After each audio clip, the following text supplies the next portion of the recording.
that's true. Naked Palpatine. Oh, you pick that one.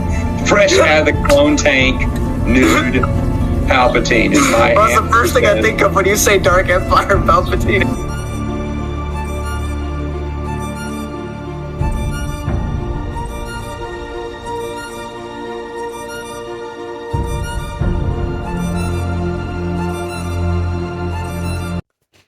Hello everybody and welcome back to the Star Wars Expanded Universe, narrated by Disney, or Lucasfilm, whichever way you slice it, Legends. Okay, and today I have for you, happily, but also kind of sadly, the last book in the Star Wars Expanded Universe by Aaron Allston, which is X-Wing Mercy Kill, the 10th book in the X-Wing series, which chronologically takes place after Fate of the Jedi. So, I find the cover art kind of bland, but that's okay. Nothing really fancy about this. It's a pretty simple cover. But, that's the final thing that Aaron Allston worked on. Now, of course, the EU got discontinued in 2014, and it was only as of last year or the year before that, I forget, that Aaron Allston passed away. So, he was alive for a bit of time after this book came out, which was before 2014, but it's just the fact that even if we ever get the EU continued, we'll never have another book by Allston, and that is something to be sad about, and that will continue to happen the longer the EU remains unfinished. We just had a few months back our 10-year anniversary of the EU being discontinued, and already we've had so many authors and other people pass away, so definitely a bit sad. But at the same time, I think Allston left us with a banger. It's not, I'm going to say right off the bat, this is not any of the other X-Wing books, so whether that be Stackpole or Allston, it doesn't hold a candle to it. It is nowhere near as interesting as any of those stories. But at the same time, personally, whether it be New Jedi Order onward, so we, like Rave Squadron, Iron Fist, Solo Command, Starfighters of Adamar, and then Allston joined the cast to write 2 books in New Jedi Order, and he would continue to write 3 books the following years for Legacy of the Force and Fate of the Jedi. And I gotta be honest, I don't really love any of them. It's like the moment he joined New Jedi Order, he kind of just plummeted. And I'm not trying to be disrespectful. I just don't feel like anything he wrote in the sharing capacity, with, again, New Jedi Order with Enemy Lines, or his books in Legacy of the Force, or his books in Fate of the Jedi. Outside of Betrayal was pretty solid, but very slow in the beginning. I just don't feel like his books really held a candle to the other books in that shared series. Now, people like to be annoying and attribute that to him just not having his heart in it, because he knew from the get-go that it was blasphemy! Whatever, because even in NJO, I felt like his books were kind of mid as compared to some of the other books in that very series, which is what people praise to high heavens is the best thing since Jesus, So, I don't know what it is about Allston's writing in all of that just makes me not appreciate it as much, but I've not felt the spark since Adamar. But I felt that more here, in this standalone book, that's back to his roots with the X-Wing series.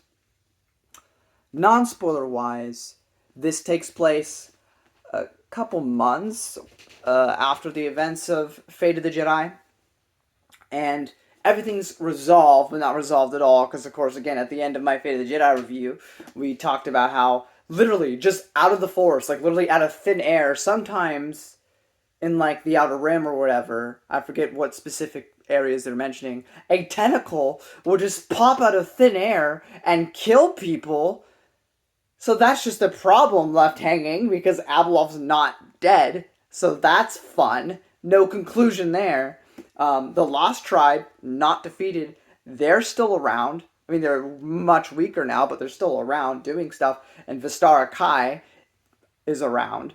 Then, of course, we have Darth Krayt, Astaroth Het, who, again, people were saying that this contradicted the comics and that there's no way to reconcile that. Like, are you just retarded? Do you want to make Denning seem worse? Or even Denning apologists, or people that love Denning will say, like, well, Denning's books are better, which don't agree at least when it comes to the legacy stuff. But that's like a comic, it's a whole different medium. Anyway, people like it, either they love Denning and they prefer Denning's work, and they say, well, this isn't compatible with the comics. Some do anyway, not all. Or they hate Denning and they'll say, well, that doesn't. Anyway, this is a tangent, but the point is that it's not a contradiction.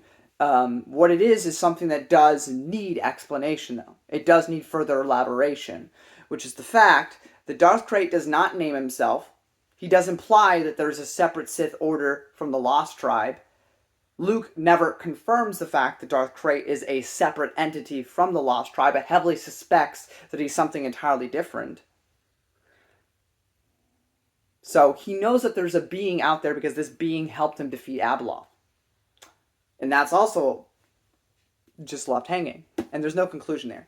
But one of the things that wasn't really a plot thread left hanging, but was kind of just, I assumed it was taken care of, but they decided to elaborate a bit more, is the Lesserin conspiracy, which is one of the aspects of Fate of the Jedi which I just did not care about. But, a bunch of the Moffs were conspiring against Jag, conspiring against Dala, conspiring against the Jedi, conspiring against everyone because they wanted to have control again, blah, blah, blah, blah. But the Lesserin conspiracy got outed by Apocalypse. It was done. But some stragglers made it out, and one of the main ones, what's his name? Thal is he's been a Galactic Alliance in charge of security for like a long time. But he used to be part of the, Empire, then he joined up with the New Galactic Alliance, served them faithfully and loyally. But he also was doing some behind-the-scenes deals and stuff, and trying to, the main plot is not that deep. It's a corrupt Galactic Alliance figure, former Empire, so it makes sense, who was a part of the Lesserin conspiracy from Fate of the Jedi, is doing evil stuff, and we gotta stop him, because he's the bad guy. But the more interesting thing about this is the fact that this is kind of like a setup for an entirely new set of books, if Allston really wanted to. Of course, the EU got continued, so never really got a chance. But we have Vort, formerly known as Piggy, that likes to go by Vort now, who's a mathematics professor at a university college, and he, for some reason, because the last time we saw Piggy was in Enemy Lines, though Enemy Lines, all of the Wraith Squadron members were more of a cameo than actual big characters. I mean, they were in it, but they weren't the focal point. I think had NGO been a bit more like that, where not every single 19 books focused on the main cast of characters. I know I've harped on consistently about side plots and about wasting my time. I don't mind the side plots inherently. It's the fact that all of it focuses on the main characters and all of it doesn't actually progress the plot. So it just feels like padding. But here they kind of like go back to NGO without like ruining the flow of NJO. So I kind of prefer that. But Vort, for some reason, and we get into it in this book, doesn't want to be a part of Wraith Squadron anymore, trying to forget his past and trying to move on with his life. And Face Lauren comes back in the picture. We all love Face. And he tries to recruit Vort back into the equation. So he does. He joins in. And there's a whole bunch of new blood. Everybody on the team, outside of a few, are brand new, completely new, not new characters, but new blood. People that haven't been in the field before. And this, they're the up and coming, the new squadron, to all the old people. And this is something that is kind of cool about these last two books of the Star Wars expanded universe was this whole notion of moving forward. They kind of do it here a little bit with Rey Squadron, and Crucible also kind of does it, which is like a good way of paving forward that moving forward in the EU, we're actually going to do what we promised, which is move on to the next generation. Instead of having Luke, Han, and Leia be here all the time, let's actually shove them to the background. They could still be around, but let's actually make them less important to the plot. Let's actually let the new characters be the focal point. Like, sure, New Jedi Order, there's a lot of emphasis on Jason and Anakin and Jaina, but at the end of the day, Luke's still an integral part of the story. And moving forward, it continues to be the case. When does the new blood actually be left in charge, be left with the responsibility of actually protecting everyone without Luke's help constantly, or Leia and Han's help constantly, And these were kind of what these two books were setting up. So in a way, it is sort of a nice way of ending it, but there's so many plot threads left hanging that it's not really an ending. But it is a nice way of saying, okay, the main characters that you've been watching since the films came out, we're finally going to let them kind of rest and fade in the background while we let these new characters take center stage and be the new characters moving forward that you pay attention to. But yeah, so ultimately, we have that, and Vord has some issues with a particular member of this new squadron team, who just so happens to be a Yusong Vong, raised by humans. We'll get more into that into spoilers. But that is probably the best part of the book, is just the dynamic between Piggy / Vord and Scott, the Yusong Vong guy. There's Myri Antilles, the youngest of the Antilles children, because we met Sayal. She was a character in Legacy of the Force and a little bit of Fate of the Jedi, if I remember correctly. Maybe Dark Nest. But no, for sure, Legacy of the Force, she was a character. We have Cal Tainer's daughter, I think. We have a Claudite. That was pretty cool. And a few other people. And none of these characters really hold a candle to the characters that came before. Though I think Scott does actually make for somebody that, not in this book, but I could see easily becoming one of because I can't really accurately say one's better than the other, because the difference is that the original Race Squadron team got like three books, and this team only has one. But I could totally see Scott becoming one of the most integral parts of this series moving forward. I could even see him becoming the new leader, if Vort were to officially retire. Because it seems like he's going to be the leader moving forward. But it would have been interesting to see what would have happened with Scott moving forward. In fact, everything with Scott was fascinating, because we have had nothing with the Vong since Darkness 1. It was the last time we saw the Vong. And it is interesting. I think all of us, no matter how we feel, wants to know what's going on with the Vong after New Jedi Order. That's such an interesting thing to explore. What do you do with them after that? Do they become a part of society? Do they become friends? They talk about rehabilitation at the end of New Jedi Order and everything, but they never really address what the future will look like with them.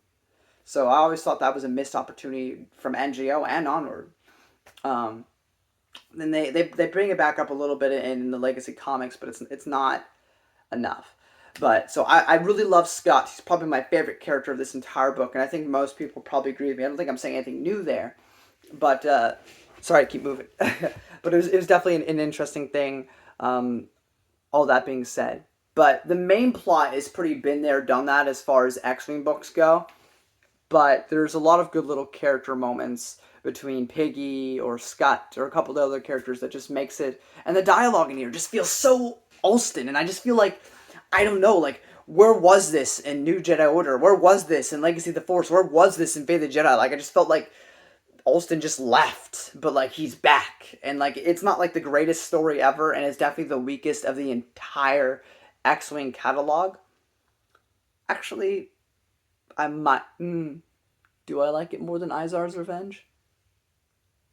I'd have to reread it to be sure. But I did really enjoy it. It's not the best thing ever. It's definitely, again, the weakest, but I think you'll have a lot of fun with it if you give it a chance. Now I'm going to get into spoilers. If you don't want any spoilers for X-Wing Mercykill, now's your time to leave, okay? Warned you. So we're at 44 ABY, which is of course after Fate.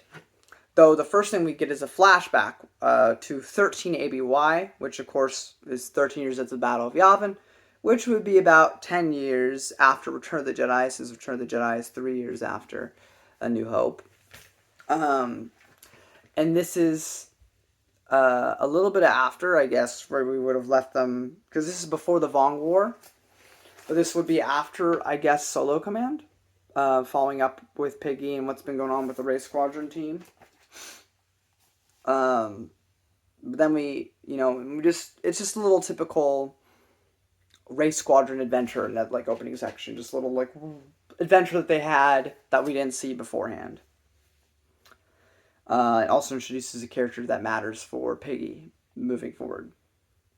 Then we jump to present day, and Piggy, again, is professor at a mathematics professor at a college, and he goes by Vort now, and does not want to be called Piggy. It is interesting, again, that they mention, when Face comes to talk to Piggy Vort about joining the Race Squadron team, there's a lot of things talked about here, politics-wise and stuff that's going on in the background.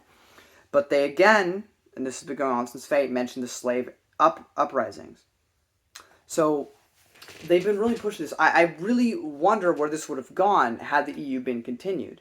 Because as far as I'm aware, Legacy, the comic books, don't even really address slavery. Is it abolished? Has it been taken out? Like, what's going on with slavery? Because there's all these slave revolts going on across the galaxy. What was going to become of that? We don't really know. But they seem to have been ramping that up as Fate of the Jedi went on.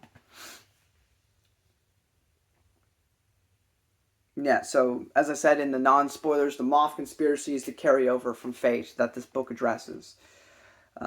We get introduced to Myri Antilles, the youngest daughter, and she's really fun. I really enjoy her. And we get introduced to Vul Gursat, nickname Scut, who is a Vong that was a child during the Vong War and was adopted by human parents. And again, just for making... The villain in this book is kind of but he's more nuanced than just a bad guy. Like, a little bit. Like, he's, like, a very self-interested man, but he's not, like, trying to destroy the entire universe or anything. He's not, like, absolutely horrible. And, people can hate on Kevin J. Anderson all they want, but ultimately it leads to all these little story beats that get to be brought up throughout, the universe by different authors and stuff. Stackpole used it, no matter how much I dislike it, to give stuff a corn. I, Jedi couldn't exist without Kevin J. Anderson first writing it. I don't think Stackpole would have ever wrote a story like that if not for that story. And it might have been a way of him correcting mistakes or whatever at the same time. If you really like that book, you have to give it to Kevin J. Anderson. Like, your book wouldn't exist without him. And at the same time, I think they do a lot of great things with Kip in New Jedi Order. But that could only happen if Kevin J. Anderson created the character. So again, I think people need to give more props to the man than they give. And I mention this all because one of the like little background things we get on Fall, the villain, is that he was one of, like, because they're trying to, like, speculate on reasons why he might betray the Galactic Alliance and everything. And part of the thing is, yes, he used to be a part of the Empire, and then he served the Galactic Alliance faithfully for decades. But what happened in between that time? Well, he was one of the people stationed to, like, train people on Caridia, and he just so happened to leave right before Kip Durin used the Suncrusher to blow it up. So he just narrowly escaped with his life. But I imagine, and the book speculates, he would hold a grudge against that, considering, and again, you can find it stupid, but by doing so, he can actually make a more nuanced perspective. Sure, it's fixing it, but it's making the universe more nuanced by using something like... I love that about the expanded universe. There's no other franchise where you'll see that. You know, a lot of things will just erase it, pretend it never existed if something doesn't work out. You know, like, I know they're making stuff with the sequels right now, like another show or something, but for so many years, have they even touched on it? Have they even touched on the sequels? Not really. You know, they've made The Mandalorian, which is like 5 years after Return of the Jedi, or they've made the Book of Boba Fett, or Ahsoka, or Andor, or The Acolyte, or Tales of the Jedi, or Tales from the Empire, or whatever, right? But all this stuff, you know, even if it's like retroactively a little bit helping out the sequels, it's not actually dealing with the sequels, you know? And I feel like it's what a lot of franchises do. Like Halo, for example. A lot of people didn't like 5. So the next game, Infinite, basically ignores it. Like almost 100%. It glosses over a big aspect of that game. Just says, no, well that's done now. It's been fixed. It's done. Here's a new thing. Just focus on that. You know, and that's what most franchises do. But that's not what Star Wars did. You know, whether you love Kevin J. Anderson's books or not, they existed. And they happen. They are canonical. They are part of the timeline. So, whether you like them or not, if you think they're weak, how can we make them better retroactively? Or how can we implement them into our stories? So, you know, Allston talks about, you know, sure, what Kip did was horrible.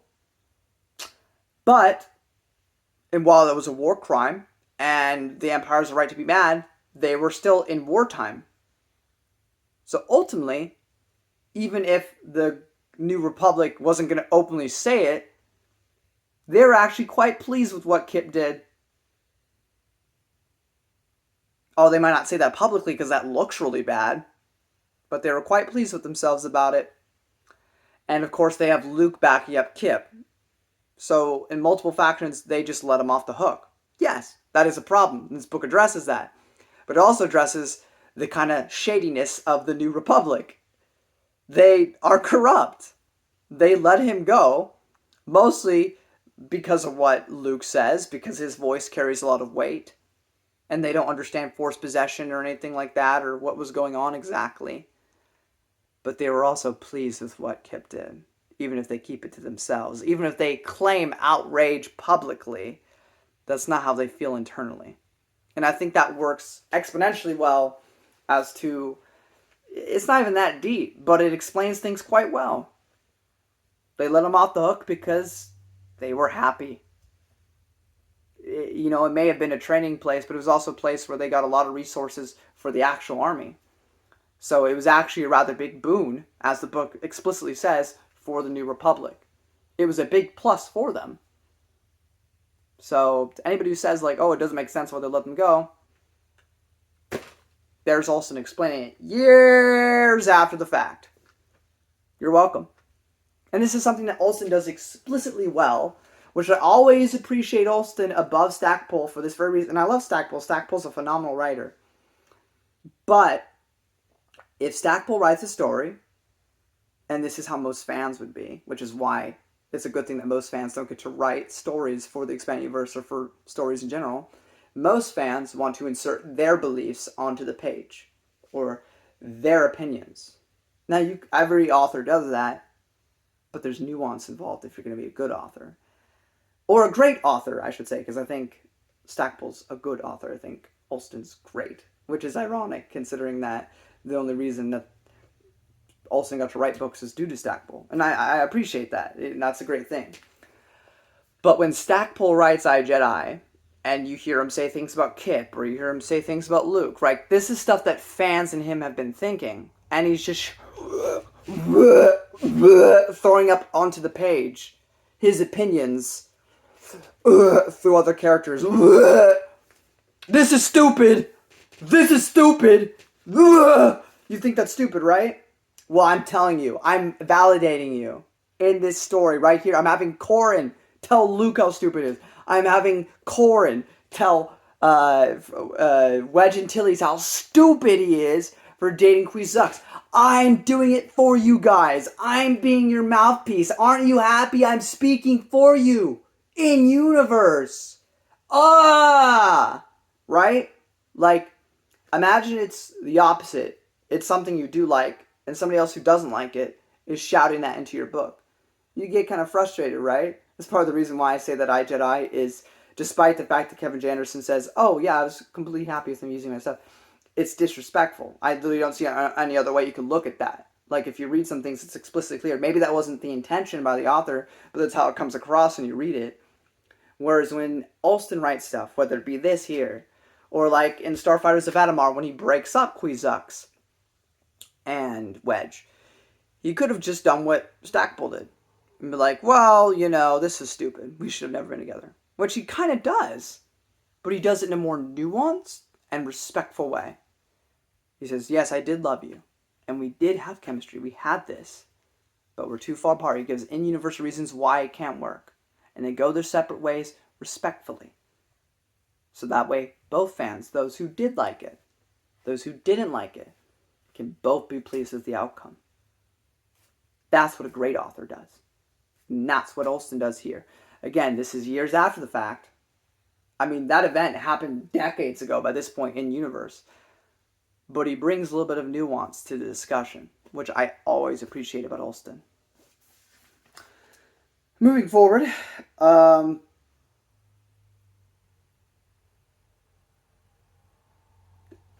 just a little thing. Face goes to talk to Thal's ex-wife, and she talks about how he likes younger women, which is why he broke up with her. Which I just think is really funny because that's such a mundane real life thing. And I just wrote Leonardo DiCaprio. But anyway, the next flashback we have is 19 ABY, which is 16 years after Return of the Jedi. This again is building more of this relationship he has with this character named Runt. And that's about that there. We also learned that out of all the Wraiths, Piggy stayed the longest before bailing. Face also cosplays as a Jedi, so I thought that was pretty funny. Our next flashback is to 29 ABY, which is 26 years after Return. And this is the Vong War. We're finally at the Vong War. This is probably after Enemy Lines. But we just didn't see it because we weren't focusing on the Wraiths. And Piggy's on a mission. One of his friends dies. And his friend Runt gets bitten by an Amphistaff and is dying. And there's no saving him. And Piggy needs to get out with these plans. But he doesn't want his friend suffering. So Piggy puts a pistol underneath his chin and fires. Blood splatters everywhere. And that's the day that Piggy died. And he comes back to Face and tells him he can't do it anymore. And he feels like this mission was ultimately worthless. Because, yeah, they captured some intelligence data and stuff. And, but ultimately in the grand scale, like, Jason and Luke and everyone, they're doing the real stuff. Like, I feel like I lost people for ultimately an unnecessary reason. He's like, yeah, but if you didn't, multiple things could have gone wrong for those people, the main characters, we just don't know. Like, if we didn't do this, the enemy may have had intelligence sooner and they wouldn't have had the surprise, the point is, like, it matters in some small scale, even if you can't see it. But Piggy bails after that. And that's the end of Piggy and the beginning of Vort as he leaves his life as a rogue. We also learned that there are 3 Wraith teams, which is just funny, silly, and crazy. But there's 3 separate Wraith teams, and yes, they were all established by Face to confuse the enemy. There's a Scut and Vort confrontation where basically Vort is like, you are Vong, I'm racist, you're terrible. And Scott's like, yo, I'm fine. It's you who's the problem. You're irrational. You're irrational because racism is irrational. And I've given you no reason not to trust me, and you're not fit to lead. You shouldn't even be here. You're going to get people killed. And it was one of the best parts of this entire book is that conversation, along with later on near the end of the book. Vort convinces Scott to trust him by telling him, like Belindy, or the fudge her name is, she was too worried about her kids because she saw her unit as kids that she needed to take care of. So she was making irrational decisions, putting herself in danger, because she'd rather put herself in danger than her crew. Not that she didn't trust them, but that she, just became kind of like a motherly figure where she valued them too highly above the mission. And Vought says, I wish I could say the same as her, but I'm more willing to do what needs to be done than her. You may be kids, but I'm willing to let you do this stuff. But he also realizes and feels bad as he realizes, as Vort's talking to him, that Vought looked up to the race and the stories he'd heard of the race, and that Piggy was a hero of his. So realized, when when they had their confrontation and he, called him a monster and a Vong and all these racist things, that, it's like meeting your hero only for him to villainize you and spit venom at you. So I thought that was a really good scene. There's another good scene, too. Throughout the book, there's a bunch of action scenes, and we see Myri primarily use non-lethal takedowns and stun guns and everything, and trying her darndest to not take a life. And near the end of the book, Vought has a discussion of like, I think you're the best option for this job, but if you can't do it, but you need to be able to do this. Sometimes war is not black and white. It's not good versus evil. Sometimes, it is just a guy doing his job. And if circumstances were different, you'd be him. And it's not really fair. It's not this is Hitler incarnate. This is just a guy. And it's you versus him, and it's your survival versus his, and sometimes you gotta do it. And so she does. But I'm minimizing it, but the conversation was really good. And yeah, they defeat the bad guy. Of course, Face Lauren has this whole speech about why he's a loser and and how he figured out all these plans and everything. Plans within plans within plans. And everybody lives happily ever after. Though, of course, now Face Lauren is the head of Galactic Alliance Security, so he's going to need his own little squadron. So a new race squadron is born. So, But we'll never see another book again. At least by Allston, if we get another one in the future. But that's pretty much it for X-Wing Mercy Kill. It's not the best X-Wing book. It's definitely the weakest. The main plot is kind of generic and bland, along with pretty low stakes, especially if you just got off of Fate of the Jedi. It's not that big of a deal. But there's a lot of good character stuff here, and honestly, it's just really refreshing. This feels more like the Bantam era, honestly, just post-Fate. And it's a really fun read. And Scott, what a phenomenal character. This Vong raised by humans. And I would love to see more of him in the expanded universe if the EU ever got continued. But overall, maybe the weakest of the X-Wing series. But when the X-Wing series is like a gourmet meal at a 5-star restaurant, this is like a good 4 out of 5 restaurant. Where the food may not be as well tasty, but the dining experience is just as delightful. I don't know what the fudge I'm saying. But you get my point. Like, even at its worst, which I'd argue would be New Jedi Order, Fate, and Legacy of the Force, you still are going to get a pretty solid read. And I think this is a cut above all of those. So, yeah. My thoughts on X-Wing Mercy Kill. What do you think about it? Let me know in the comment section below. And Piggy dancing? Come on! That's freaking rad. But up next, I have a couple of short stories, along with, which I probably should have read before this book, but whatever. And then the final book of the Star Wars Expanded Universe chronologically, unfortunately, which is Crucible by Troy Denning. Until next time, guys, may the Force be with you.